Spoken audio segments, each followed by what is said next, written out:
नमस्कार बच्चों, स्वागत है आप सभी का। आज हम लोग अध्याय 3 रेखाखंड पढ़ने जा रहे हैं। इसमें आप लोग देखेंगे विभिन्न आकृतियों के बारे में।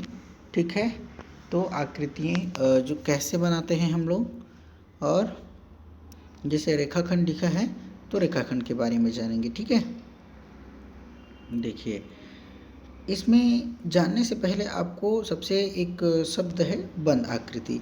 तो बंद आकृति हम लोग कहते किसे हैं, तो एक बात हमेशा याद रखिएगा कि यदि कोई एक ऐसा आकृति है ना, जिस आकृति को हम लोग प्रारंभ कर रहे हैं आरंभिक बिंदु, और उसी बिंदु पर दोबारा पहुंच जाएं, इस आकृति के किसी भी भाग को दोबारा टच किए, तब हम इस आकृति को बोलते हैं बंद आकृति।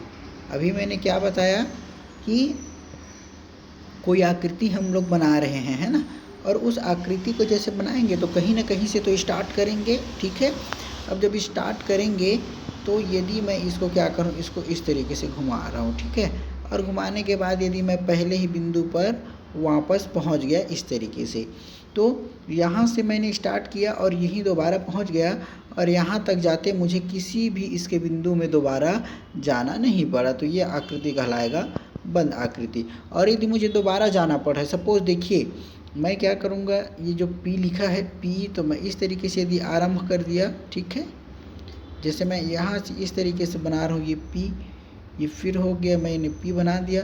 अब मुझे ये वाले पॉइंट पे आना है क्योंकि यही तो आरंभ हुआ है, तो मैं यहाँ पर फिर ऐसे ओवरलैप करूँगा। इसको समझ में आ रहा है? यहाँ तक, यहाँ से चले जाने के बाद मुझे फिर यहाँ पर इस तरीके से आना है पड़ेगा, तो उस स्थिति में ये आकृति बंद आकृति नहीं होगा। समझ में आया? ये बंद आकृति है। अब बंद आकृति को देखने के बाद आपको नज़र आ रहा होगा इसमें विभिन्न प्रकार की आकृतियाँ। आपको देख के समझना है कि कौन आकृति बंद है और कौन खुला आकृति है। ठीक है, अब आप यदि इसमें देखेंगे तो कोई आकृति वक्र से मिलके बना है, कोई आकृति रेखाखंड से मिलके बना है, और कोई आकृति ऐसा है जो वक्र और रेखाखंड दोनों से मिलकर बना है ना। आपको इसमें छांटना है कि क्या क्या होगा, है ना। ठीक, अब देखिए आगे यदि आप लोग बढ़ेंगे तो सरल रेखा के बारे में जानेंगे। सरल रेखा कैसे खींचा जाता है तो देखेंगे। ठीक है, देखिए सरल रेखा जो रहता है वो एक ऐसा रेखा रहता है जो कहीं भी दोनों छोर जो रहता है वो समाप्त नहीं होता। ठीक है, उसे हम लोग सरल रेखा कहते हैं। सरल रेखा उस रेखा को कहा जाता है जिसका और छोर का कोई पता नहीं रहता। एक किनारा जितना आगे जाएगा उतना ही दूसरा किनारा भी जाएगा। ठीक है, ये क्या है? सरल रेखा। अब यदि मैं इसी पर एक सपोज एक बिंदु है मेरे पास, इस बिंदु से मैंने क्या कर दिया, एक रेखा यदि इस तरीके से मैंने खींचा, ठीक है, और मैंने उसको इस तीर से शो कर दिया, तो ये कहलाता है किरण। ठीक है, किरण कहलाता है ये, क्योंकि इसका केवल एक भाग जो एक सिरा जो है वो किसी भी दिशा में आगे बढ़ता है, और एक जो पॉइंट रहता है वो निश्चित रहता है। समझ में आया? ये क्या है? किरण है। ठीक है, मतलब यहाँ पर आप क्या बोल सकते हो कि एक सीधी रेखा जो एक बिंदु से प्रारंभ होकर आगे बढ़ता है ना, एक ही ओर जाता है, वो किसी भी दूसरे तरफ नहीं जाता। जैसे मैंने ये किया, एक बिंदु से मैंने इसको इस तरीके से आगे, और ये जहाँ तक जाएगा वो वहाँ तक ऐसे ही आगे बढ़ता रहेगा, तो इसी को आप बोलोगे किरण। ठीक है, अब देखिए आपको बंद आकृति समझ में आया। सरल रेखा क्या होता है? सरल रेखा में दोनों तरफ होता है ना। किरण में एक पॉइंट जो रहता है वो स्थिर रहता है, निश्चित रहता है, और केवल एक ही दिशा में ये आगे बढ़ेगा। लेकिन जो सरल रेखा होता है वो दोनों दिशाओं में आगे बढ़ता है, एक छोर इधर भी जा रहा है और एक छोर उधर भी, उसका कोई निश्चित लंबाई पता नहीं रहता। ठीक है, ये क्या कहलाता है? सरल रेखा। और ये एक जो है वो किरण, जिसका एक बिंदु फिक्स रहता है। अब यदि यहाँ पर आप देखेंगे तो आपको प्रतिच्छेद बिंदु के बारे में बताया गया है ना, रेखाखंड के बारे में बताया गया है। क्या होता है प्रतिच्छेद बिंदु, क्या होता है संरेख बिंदु के बारे में बताया गया है, तो मैं आपको इसके बारे में डायरेक्ट प्रश्नावली पे ले जाके बता रहा हूँ। ठीक है, देखिए प्रश्नावली 3। संरेख बिंदु जो आपने देखा है ना, रेखाखंड संरेख बिंदु, उसको आपको देखिए, रेखाखंड कहने का मतलब ये होता है कोई दो बिंदु है, सपोज ये दो बिंदु हैं, ठीक है, इन दो बिंदुओं के बीच का न्यूनतम दूरी, अब मैं इसको मान लो मिला रहा हूँ इस तरीके से, है ना, ये मिला दिया मैंने। अब मिलाने के बाद ये ए है बिंदु और ये बिंदु बी है, दो अलग अलग बिंदु हैं, समझ में आया यहाँ तक? तो मैं इसको इस तरीके से भी मिला सकता हूँ, इस तरीके से भी मिला सकता हूँ, आपकी पुस्तक में इसी को दिया है। तो आप दोनों ही स्थिति में देखेंगे, आपका ये वाला जो पथ है ना, ठीक है, इस पथ की लंबाई या दूरी वो इन दोनों की तुलना में कम है। तो दो बिंदुओं को मिलाने वाली वह रेखा अर्थात न्यूनतम रेखा, ठीक है, न्यूनतम, जो न्यूनतम दूरी तय करता है, जो मार्ग बोल दिया जाए, है ना, दो बिंदुओं को मिलाने वाला वह मार्ग जो न्यूनतम रहता है ना, बहुत सबसे कम दूरी जो घेरता है, वही क्या कहलाता है? रेखा खंड कहलाता है। ठीक है, रेखाखंड कहलाता है ये। अब यदि मैं संरेख बिंदु पर बात करूं तो देखिए ये एक रेखाखंड है, ठीक है। अब इसमें ये एक बिंदु यहाँ पर, एक बिंदु यहाँ पर, एक बिंदु यहाँ पर और एक बिंदु यहाँ पर, इस तरीके से ए बी सी डी अगर है, तब हम बोलेंगे कि ये जो बिंदु हैं ए बी सी और डी आपस में संरेख बिंदु हैं। समझ में आया बच्चों? अगर कोई इस तरीके से है और उसी पर अलग अलग बिंदु क्या है, शामिल हैं, ए बी सी और डी, तब हम कहेंगे कि ये जो बिंदु हैं वो संरेख बिंदु हैं। ठीक है, अब देखिए डायरेक्ट हम लोग प्रश्नावली पे आते हैं, क्योंकि आप संरेख बिंदु भी समझ गए और रेखाखंड भी समझ गए। ठीक है, समांतर रेखाएं ये लिखा है आपके प्रश्न में। तो समांतर रेखाएं केवल ये है, जैसे समांतर रेखा का कंसेप्ट दो रेखाओं के बीच में आता है, जैसे ये है ए बी, ये है सी डी, ठीक है, ये ए बी है और ये सी डी है। तो यदि इन दोनों रेखाओं के बीच की लंबवत दूरी क्या है, समान है ना, अलग अलग जगह, जैसे मैं इस जगह में देखूंगा और ये किनारे में देखूंगा और ये बीच में, यदि सभी जगह इनके बीच की लंबवत दूरी समान है तो हम कहेंगे कि ये रेखाएं आपस में समांतर रेखाएं हैं। और यदि लंबवत दूरी समान है, मतलब ये रेखा अगर मैं इसको इस तरीके से आगे बढ़ाऊंगा और इसको इस तरीके से, तो कभी भी ये आपस में नहीं मिलेगा, और उसी के वजह से ही इनके बीच का जो दूरी रहता है वो क्या रहता है, बराबर रहता है, या यूँ तो कहें कि बराबर रहता है, इसलिए ये रेखाएं आपस में नहीं मिलती। ठीक है, तो ये है समांतर रेखाएं। अब हम लोग डायरेक्ट प्रश्नावली पर आ जाते हैं। प्रश्नावली क्या लिखा है, देखिए प्रश्नावली में आपका नीचे दिए गए कथन सत्य हैं अथवा असत्य है, पहचानिए। एक बिंदु से असंख्य रेखाखंड खींचे जा सकते हैं। देखिए इसको आप समझिए, ये एक बिंदु है, अब मैं इसको इस तरीके से बहुत सारे रेखाखंड खींच सकता हूँ ना, देखिए खींच रहा हूँ, मैं खींच तो सकता हूँ, इसलिए कथन क्या है, सत्य है। समझ में आया? उसके पश्चात दो बिंदु से गुजरने वाली असंख्य सरल रेखाएं खींची। देखिए ये दो बिंदु हो गया, अब दो बिंदुओं से ये मैंने एक रेखा खींच लिया, ये सरल रेखा है। यहाँ पर बात किसका किया है, सरल रेखाएं, ठीक है, क्योंकि रेखाएं तो ऐसे भी खींची जा सकती हैं, इस तरीके से, ऐसे भी, लेकिन जो सरल हो अर्थात जो सीधा सीधा हो, जो न्यूनतम दूरी हो, तो ऐसे केवल कितना खींचा जा सकता है, एक, इसीलिए दूसरा जो कथन है वो क्या है, असत्य है। ठीक है, तीसरा, रेखाखंड की केवल लंबाई होती है, चौड़ाई नहीं, सत्य है। अगर आप मापोगे तो बहुत ही कम ये निकलेगा, वो चौड़ाई में नहीं लिया जाता। ठीक है, तो तीसरा कथन क्या है, सत्य है। चौथा, एक रेखाखंड में यदि 4 बिंदु लिए जाएं तो सभी बिंदु सररेख बिंदु होंगे। देखिए एक रेखाखंड में 1 2 3 4 बिंदु लिए जाएं तो सभी संयोग सररेख बिंदु होंगे। तो सही है, सत्य है ये। 3 असररेख बिंदु से अधिकतम 2 रेखाखंड खींचे जा सकते हैं। देखिए 3 असररेख बिंदु से अधिकतम 2 रेखाखंड, तो 3 असररेख बिंदु है तो ये हो गया और ये हो गया, तो 2 रेखाखंड तो खींचे जा सके, लेकिन एक और खींच सकते हैं, 3 रेखाखंड खींच सकते हैं। तो कथन क्या हो जाएगा? असत्य हो जाएगा। समझ में? देखिए प्रश्न क्रमांक 2, नीचे चित्र में कौन सा जोड़ा प्रतिच्छेदी रेखाओं का नहीं है? प्रतिच्छेदी कहने का मतलब यह है कि यदि वो रेखाएं आपस में रखी हुई हैं, है ना, एक जगह, और यदि आप उनके किसी भी सिरे को आप आगे बढ़ा रहे हो, तो यदि वो आगे बढ़ के एक दूसरे को काट रहा है, जैसे मैं इसको क्या करूँगा, इस तरीके से आगे बढ़ाऊँगा, इस तरीके से,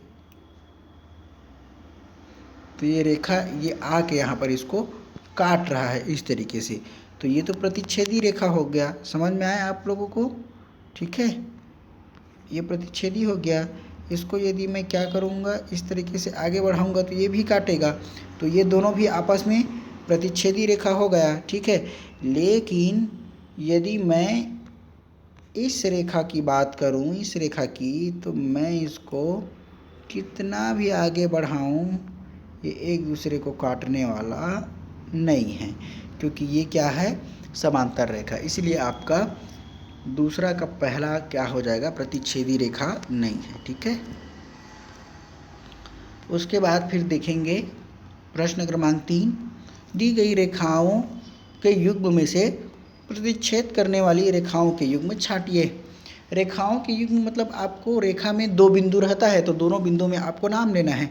तो देखिए इसमें अलग अलग जो काट रहा है उसके बारे में हमको बताना है। 4 चित्र दिए हैं, तो 4 चित्र में कौन कौन से हैं? देखिए ये ए बी वाला और ये सी डी वाला, तो ए बी व सी डी एक दूसरे को काट रहा है।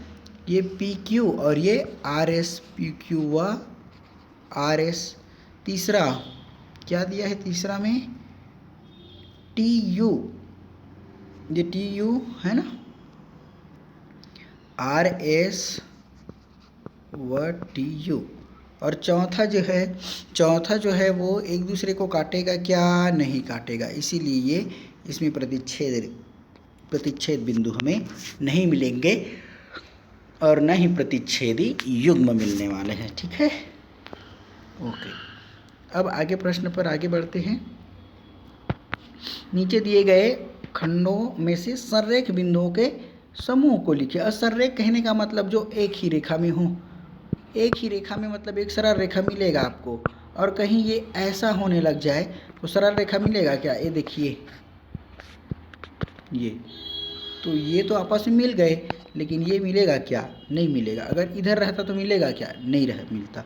बिल्कुल वैसे ही कम से कम सररेख के लिए 3 बिंदुओं चाहिए। इसमें तो 2 बिंदु है तो ये तो होगा नहीं, इसमें 3 बिंदु है, लेकिन ये ऐसा जाता, ऐसे नहीं जाएगा, तो ये भी कैंसल। इसमें 3 बिंदु मतलब ये है सी, और ये तो होगा ही नहीं डी, और ये ई, तो आंसर क्या जाएगा? ई। ठीक है, सररेख कहने का मतलब समझ में आया ना, जिसमें कम से कम 3 बिंदु एक ही रेखा में स्थित हो, तो वो सररेख बिंदु कहलाएंगे। प्रश्न क्रमांक 5, निम्न माप की लंबाई के रेखाखंड खींचिए। 6 सेंटीमीटर, कुछ नहीं करना है, आपका ये जो स्केल बना रहता है ना, ऐसे करके, है ना, उसमें ज़ीरो पे आप एक सेट करोगे, और 0 से लेके आप 6 सेंटीमीटर जो लिखा रहेगा वहाँ तक बिंदी चिन्ह बना के इसको ऐसे खींच दोगे, तो वही क्या रहेगा? 6 सेंटीमीटर का 5 सेंटीमीटर बोला है, तो 0 से 5 के बीच में आप खींचोगे 4.5 मतलब 4.5, ठीक है, और 2.3। ऐसे ही यदि आप देखोगे प्रश्न क्रमांक 6 में, एक ही सरल रेखा में 3 सेंटीमीटर, 5 सेंटीमीटर, 6.5 सेंटीमीटर के 3 रेखाखंड खींचिए। एक ही सरल रेखा में, तो आप क्या करोगे? एक ही सरल रेखा में इस रेखाखंड के क्या कीजिए? 3 रेखाखंड खींचिए बोला है, तो 3 सेंटीमीटर, 5 सेंटीमीटर और 6.5, तो ये 3, और इसी के ऊपर में आप इसको अगर 0 मानोगे तो ये 5 ऐसा हो जाएगा, और इसे ही थोड़ा और आगे बढ़ा दिए तो यहाँ से यहाँ तक लेके 5 सेंटीमीटर, ये 3 सेंटीमीटर और ये 6.5 सेंटीमीटर। समझ में आया बच्चों? इस तरीके से आपको बना देना है। प्रश्न क्रमांक 6। अब प्रश्न क्रमांक 7 पर यदि हम लोग बात करेंगे, नीचे रेखाखंड दिए गए हैं, उनकी लंबाई के योग के बराबर रेखाखंड खींचे। तो आप पहले इनको नापोगे, ये सपोज 2 सेंटीमीटर है मान लो, और ये यदि 3 सेंटीमीटर है तो 3 + 2, क्योंकि आपको क्या बोल दिया है यहाँ पर योग, तो आपको कितने का बनाना है? 5 सेंटीमीटर दोनों का मिला के। वैसे ही इसका हो सकता है 3 + 4 हो, तो इसका 7 बनाना है, ठीक है। उसके बाद प्रश्न क्रमांक 8। प्रश्न क्रमांक 8 में क्या दिया है? नीचे दिए गए रेखाखंड की लंबाई के अंतर के बराबर रेखाखंड खींचे। अब लंबाई के अंतर के बराबर कर दिया, हो सकता है ये 4 हो। अंतर के बराबर मतलब उसके घटाने के बाद जो आएगा उतने के बराबर, तो हो सकता है ये 4 है और ये 2 है, तो इसको क्या कर दोगे माइनस, तो 2 सेंटीमीटर, तो आएगा आंसर कितना? 2। तो 2 सेंटीमीटर का आपको बनाना है। वैसे ही हो सकता है ये 5 है और ये 1 है, तो -5 + 1 बराबर ये 4, तो 4 सेंटीमीटर का बनाना है, ठीक है। और आगे का जो सवाल दिया है वो ज़्यादा कुछ नहीं दिया, ये कॉमन चीज़ है, इसमें कुछ बहुत बड़ा आपका कॉन्सेप्ट नहीं है, है ना। बस आपको यहाँ तक सवाल को बना कर देखना है, समझना है। समझ में आया? आपको प्रश्न क्रमांक 10 को समझना है। इनमें से प्रत्येक स्थिति में इन बिंदुओं से कितने रेखाखंड खींचे जा सकते हैं, रेखाखंड को खींचे व उनकी संख्या है बताइए। आपको प्रश्न क्रमांक 9 को बना कर देखना है। 9 को बना कर देखोगे तो क्या बोला है? 12 सेंटीमीटर की लंबाई का रेखाखंड ए भी खींचिए। ये देखिए ऐसा 12 सेंटीमीटर का खींचोगे, उसे 3, 4 और 5 सेंटीमीटर में क्रमशः AC, CD और ये देखिए ये AC, CD और DB, ठीक है। ऐसे A, B, C, D, ये 3, 4 और ये 5 है। देखिए 5, 4, 9, 9, 3, 12, इसमें विभाजित करना है। अब आपको टेस्ट लगा के देखना है, AD से CD जोड़ोगे तो 3 और 4, ऐसे आप जो पहला 6वां और 7वां 8वां जो सवाल बनाए हों उसी के ही जैसे ये सवाल योग करके आपको क्या करना है? घटाना है, उसी तरीके से बनेगा ये सवाल, ठीक है। अब प्रश्न क्रमांक 10वां में ये बोला है आपको, क्या बोला है प्रश्न क्रमांक 10वां में? इनमें से प्रत्येक परिस्थिति में इन बिंदुओं से कितने रेखाखंड खींचे जा सकते हैं, रेखाखंडों को खींचिए व उनके संख्याएं बताइए, ठीक है, ऐसा लिखा है। तो देखिए एक रेखाखंड को बनाने के लिए कम से कम 2 बिंदुओं की ज़रूरत पड़ता है ना। तो ये देखिए ये 1, ये 2 और ये 3, इसमें 3, 3, 4, ये कितना हो गया? 6, और इसमें केवल 2। इस तरीके से आपको यह बनाने हैं और ये यूनिट क्या हो जाता है? कंप्लीट। और इस अध्याय में हमने क्या क्या सीखा कि किरण का एक प्रारंभिक बिंदु होता है और वह किसी एक दिशा में लगातार बढ़ती है। मैंने आपको बताया, देखिए ऐसे मैंने बताया था, एक बिंदु एक स्थिर बिंदु और वो किसी दिशा में आगे बढ़ता रहेगा। सरल रेखा दोनों दिशाओं में लगातार बढ़ती है। ये देखिए सरल रेखा ऐसा रहता है, इधर भी जाएगा और इधर भी जाएगा, एकदम क्लियर है, मैं आपको बता चुका हूँ। रेखाखंड सरल रेखा का एक निश्चित भाग है जिसका प्रारंभिक एवं अंतिम बिंदु निश्चित होता है तथा रेखाखंड को नापा जा सकता है। सही है, ये 2 बिंदु का रहेगा, फिक्स रहेगा, ये ए है और ये बी है, ये कहीं आगे बढ़ने वाला नहीं है, और उसके बीच का दूरी क्या रहता है हम लोग माप सकते हैं। सरल रेखा तथा किरण की लंबाई को मापा नहीं जा सकता, सही है, क्योंकि ये आगे तक अनंत तक बढ़ती है ना। ये दोनों दिशाओं में सरल रेखा जो है वो और किरण जो है वो एक दिशा में, ठीक है। उसके बाद 2 रेखाएं एक दूसरे को अधिकतम एक ही बिंदु पर काटती हैं। 2 रेखाएं एक दूसरे को अधिकतम एक ही, देखिए 2 रेखाएं, अब यदि ये रेखाएं हैं वक्र की अगर बात करेंगे तो ये एक से अधिक बिंदु पर काट सकते हैं, लेकिन यदि आप रेखाखंड की बात करेंगे तो सही है कि वो केवल एक ही बिंदु पर काटती है। ठीक है, एक बिंदु से होकर असंख्य रेखा खींची जा सकती है तथा एक बिंदु से असंख्य किरणें खींची जा सकती है, सही है। यहाँ तक हमने सीखा। ठीक है, अब आपको इन सभी को बनाकर आपकी कॉपी में तैयार करना है। आगे वाले पाठ में हम लोग चौथा अध्याय के बारे में पढ़ेंगे। ठीक है, तब तक के लिए आप और ये 9वां सवाल आप बनाकर ज़रूर देखिए। ठीक है, धन्यवाद।